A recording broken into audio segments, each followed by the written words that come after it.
Good morning. I'm Maxine Riley, a current MBA student at HEC Paris. And I'm Michael Stapleton, also an MBA student here at HEC Paris. We're here this morning with Professors Olivier Sibony and Bernard Garrette to discuss their new book, Cracked It: How to Solve Big Problems and Sell Solutions Like Top Strategy Consultants. Bernard Garrette is the former dean of our MBA program, and Olivier Sibony joins us after over 25 years as a senior partner at McKinsey. They wrote Cracked It together with Corey Phelps, who's a strategy professor and the dean of executive education at McGill University. So to start this discussion, when Maxine and I started the MBA program here, we were a little bit surprised to see a course on problem solving and communications as part of our curriculum. Can you talk about why this skill matters for MBAs, why it needs to be part of a curriculum? Well, the obvious place to start is to ask the recruiters, the people who hire the MBAs, and they tell us loud and clear that these skills do matter.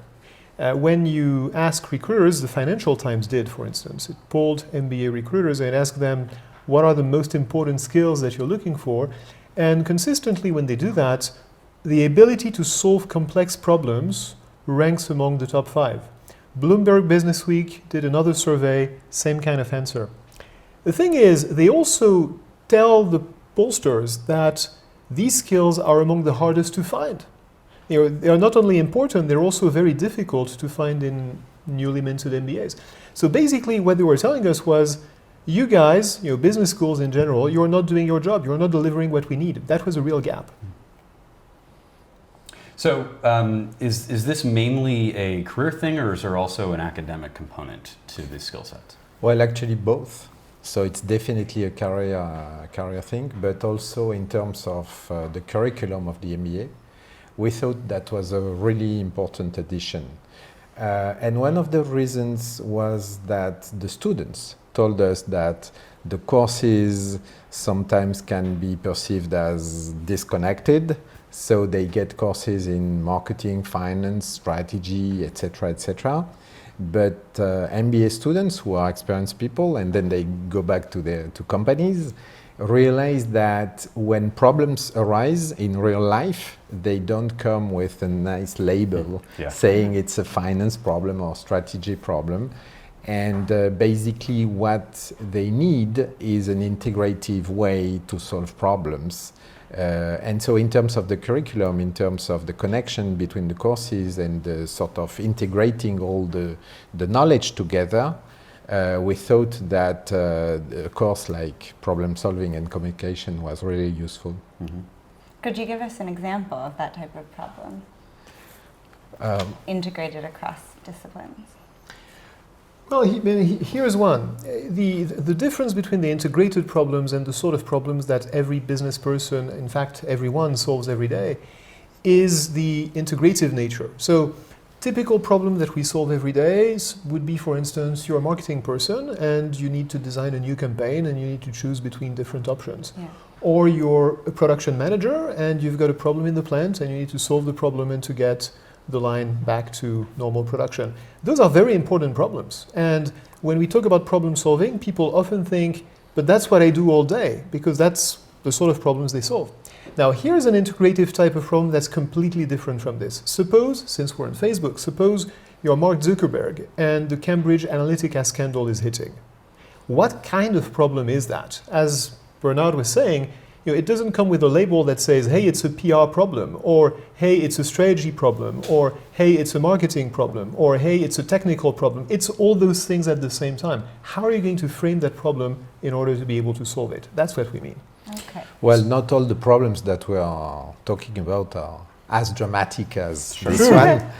But yes, I mean, the important distinction is between routine problems and non-routine problems. And so the example that Olivier mentioned is a non-routine problem. Right. Yeah. And so the book is dedicated to these type of problems. But it can be, for example, an entrepreneur trying to design a new offering for a new target of clients. It can be a young consultant starting her job and having a chunk of the study to do.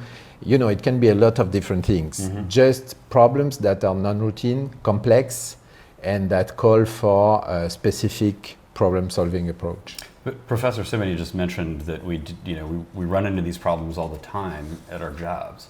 So can't we just learn this in our day-to-day routines at work? Why do we need to look at this in an academic lens? Well, I think the danger, if you are not trained in problem solving, is to mistake non-routine problems for routine problems.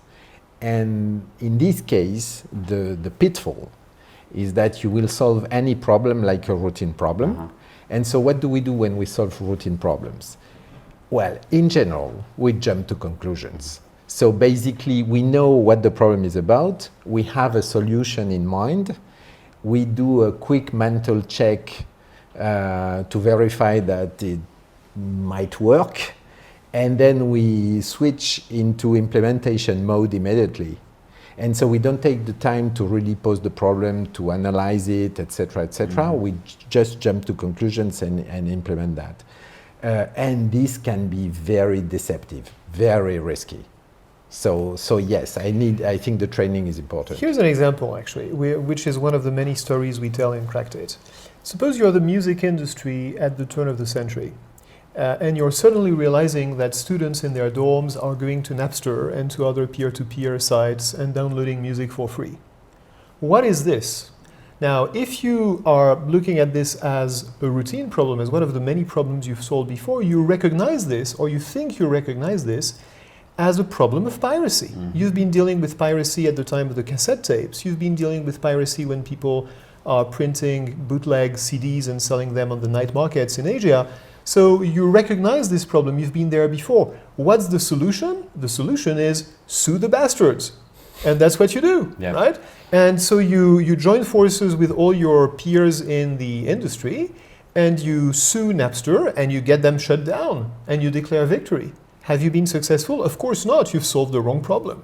The people who've been solving the right problem, who framed the right problem, who stated the right problems, as we call it, which is the first step in the problem-solving method, are the folks at Apple who said, hold on for a second, the real problem here is how do we make money in the age of digital music? Now, if you can solve that problem, you can create the iPod and the iTunes Store. Mm-hmm. So let's flip that around. What happens if we graduate our MBA and we don't learn how to solve problems? Well, I think the exactly what we said. The risk is to not to take the time, basically, to really try to understand what the problem is and just jump to conclusions. And this is how people solve problems in companies and organizations in general. Only too frequently. Mm-hmm. So the advantage of having a systematic method and an organized method is at least twofold. The first thing is that our method is systematic, and so we call it the 4S method because the 4S stands for state, structure, solve, and sell.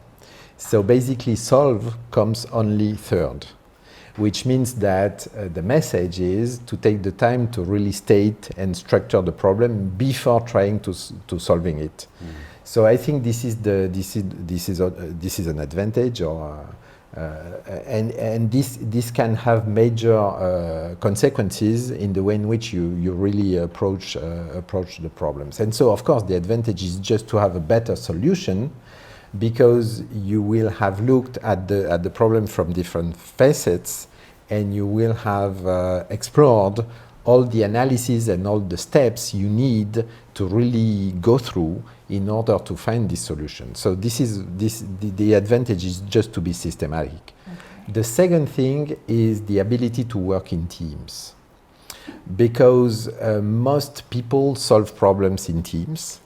And in current organizations, these teams are generally multinational, and sometimes they work from people work from different places.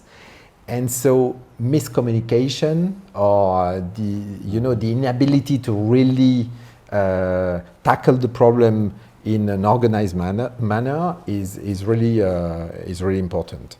So having a common method, a shared approach to solve the problem can be really impactful, because if people share the same approach, they will communicate much easier, the communication will be much easier, and the ability to find a solution and to leverage the knowledge and the skills of the whole team will be much better.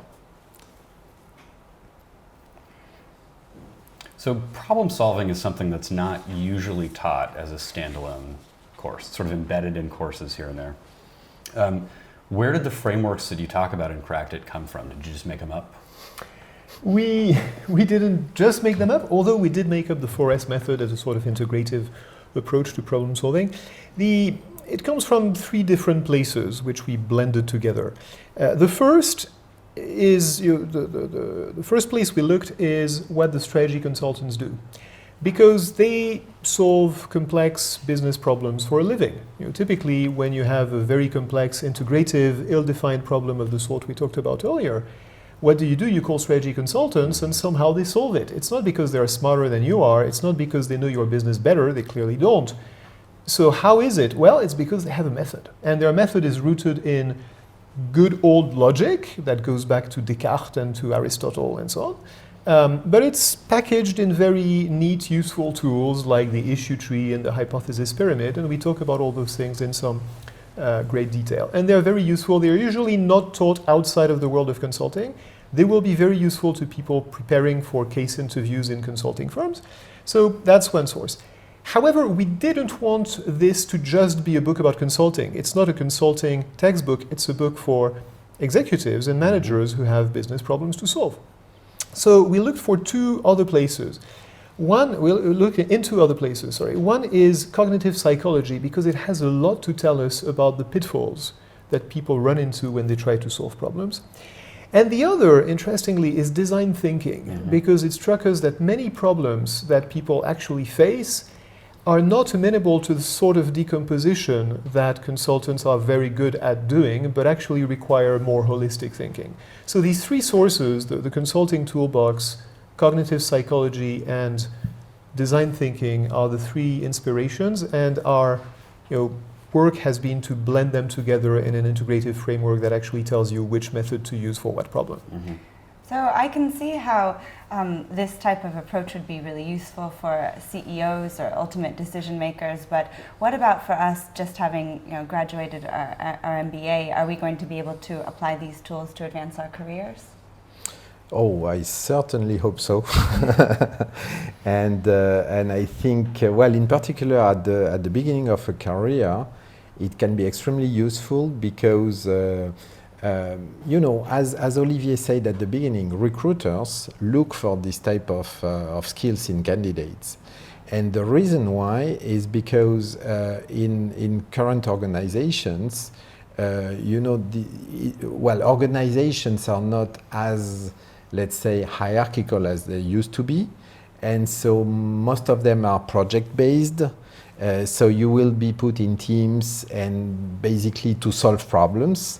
Or your boss will give you some kind of work to do, or you will join, I don't know, a management development program in a company in which you will be assigned to different positions. And in each position during, I don't know, one year and a half, you will have different problems to solve.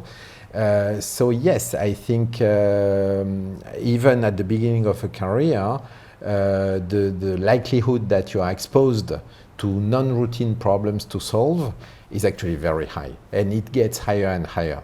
So I think, students must be equipped with this type of skills. And so a lot of these skills are consulting skills, which obviously have value, but how do business leaders, entrepreneurs, visionary leaders approach their problems?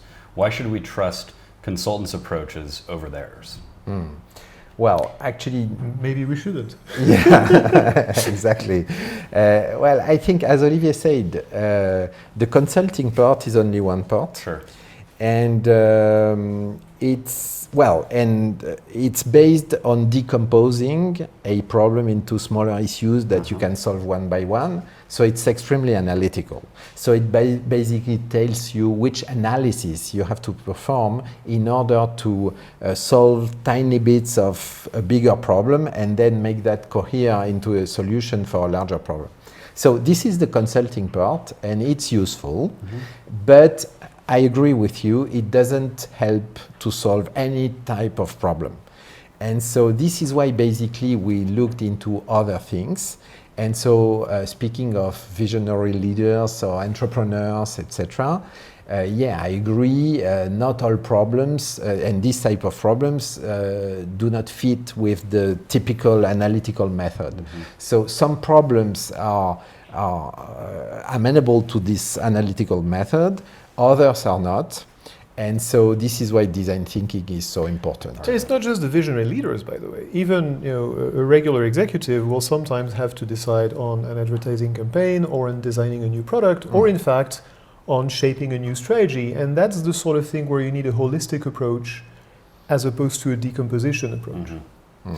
Looking beyond a broader set of just than normal consulting tools. Exactly. So let's get a little even more forward thinking here. We live in a world where two big terms are used quite a bit: artificial intelligence and big data. You mentioned earlier, Professor Sibony, that recruiters, when polled, said that solving complex problems was one of the biggest skills they looked for and weren't quite getting from MBAs. Isn't the real skill then the ability to write the code for the AI tool that will solve the problem for you? That would be neat, wouldn't it? Yeah. We can just sit back and relax and enjoy life and let the machine solve all the problems for us. Unfortunately, or fortunately actually, we don't think that's going to happen. And the reality is that big data and artificial intelligence will be a tremendous help in the solving part of problem solving, which, as Bernard mentioned earlier, is only the third step, right? It's a very powerful analytical help. But to state what the problem is, to define what problem you're trying to solve, to structure this problem and decide on what approach you're going to take to solve it, and eventually to sell the solution to human beings, you're going to require human beings. In fact, business judgment of the kind that solves problem is not a substitute for artificial intelligence, or artificial intelligence is not a substitute for it, it's a complement. And as the cost of artificial intelligence goes down, the authors of a book called Prediction Machines explain this very neatly.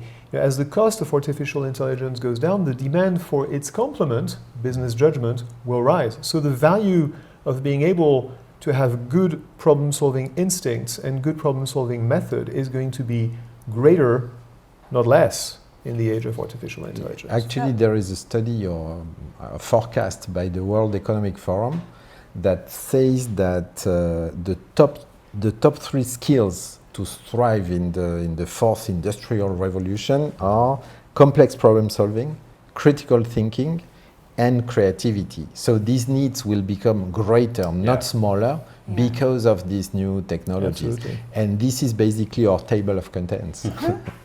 So a lot of people think that they are intuitively good at problem solving. How do you communicate to people when you work in a team to solve problems that they need to be using these frameworks and get on board with the same structure?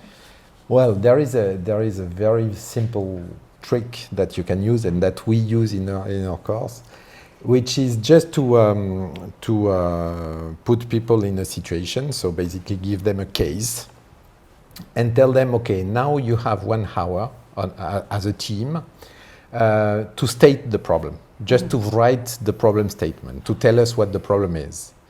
And so, of course, they think they will spend like 10 minutes doing it, and they are surprised to realize that actually they need 1 hour, and sometimes they don't even finish in 1 hour.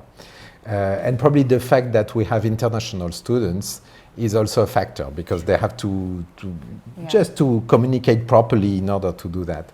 And so some students tell us, well, I didn't believe that it would take 1 hour to agree on a simple sentence in plain English to state a problem.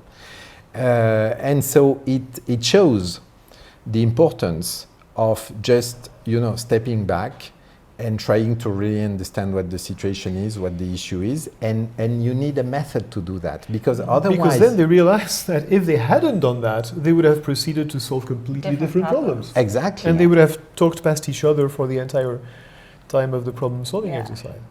So beyond just stating the problem and getting on the same page, what are the most difficult aspects of problem-solving and solution selling? Well, I don't think it's necessarily difficult if you take the method in its entirety, and if you do it right, basically, it's not that difficult. It takes a bit of effort to actually see the whole forest and not to grab one branch of one tree. I'll give you an example. Very often people hear about this tool of the consulting toolbox called hypothesis-driven problem solving. It sounds really cool because what it basically says is, hey, instead of looking at all the possible options, let's pick one that is our hypothesis. And of course, we don't say it's the right solution, but we're going to test it. And if the test is conclusive, it will be the solution. If it's not, we'll look for something else. It's a very efficient way of solving problems, and consultants do it all the time. Now, what happens when you try to do this in a corporate setting? The hypothesis is most likely going to be supplied by your boss. And then how thoroughly are you going to challenge that hypothesis? Well, maybe not quite as thoroughly as an external consultant who is not subject to the same pressures would.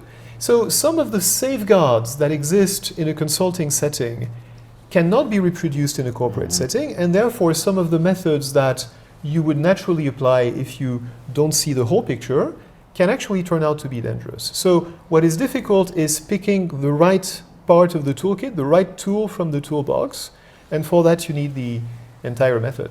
Okay.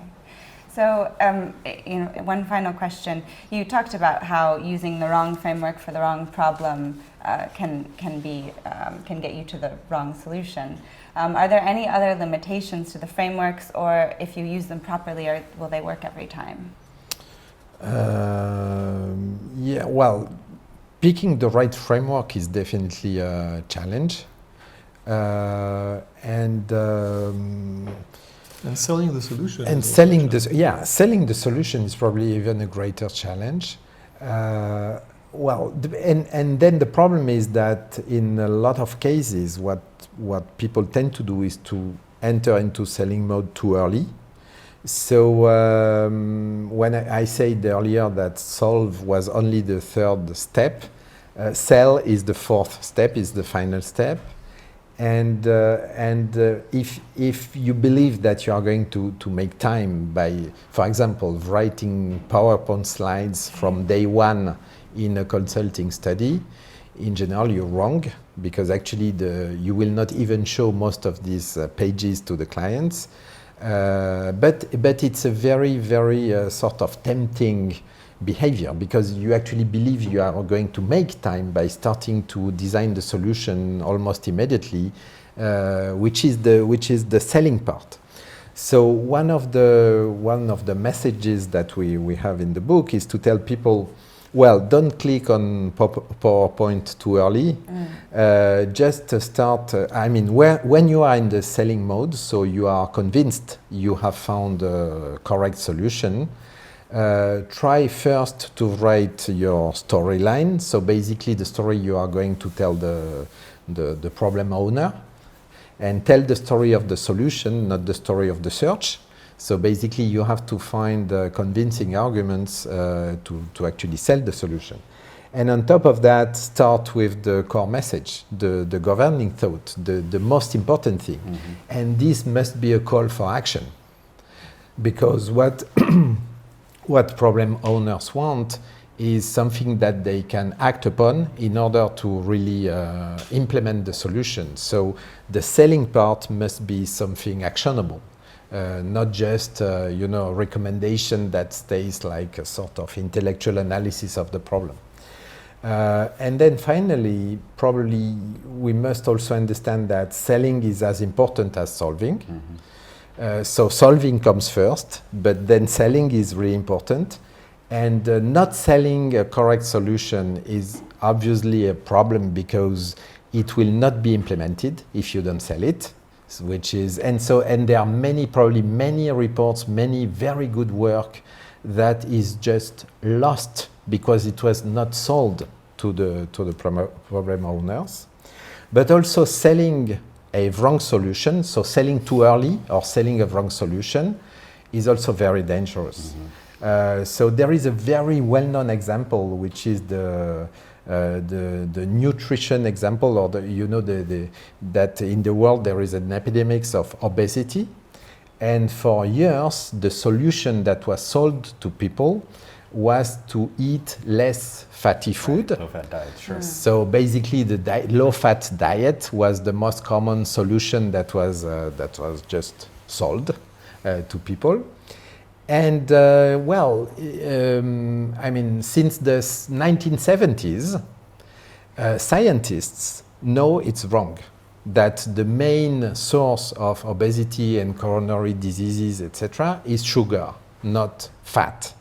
But the problem is that the fat story was sold very efficiently, while the sugar story was not sold very well, even though it was better in scientific terms.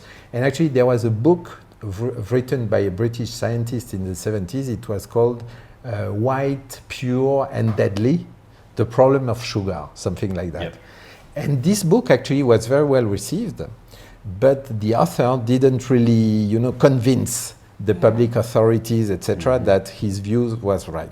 And he had a competitor, a US scientist, who probably truly believed that he was right in his fat story or low-fat diet story, and who sold it extremely well, even conducting international empirical studies to make the point, etc. And he sold it to the U.S. Congress, to the presidents, to everyone, and for decades, people believed in this story. So, selling the wrong solution can be even more harmful than not selling the correct solution. So the connection between these two things, the ability to really state, structure, and solve a problem, and the ability to sell the solution, this connection is really important.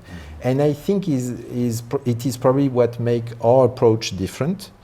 Which is that in a lot of situations, these two things are disconnected. So you can find a lot of things on how to convince people, how to tell stories, etc.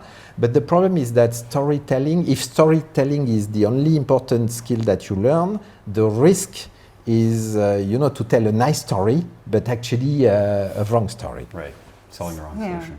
So reading your book and learning the frameworks, that's just step one. Implementing them is the next part. Definitely more important. Great. The Kindle version of Cracked It is now available on Amazon and ranked currently as #1 in the business management category. Professors, thank you very much for your time. Enjoyed the conversation. Thank you very much. Thank you.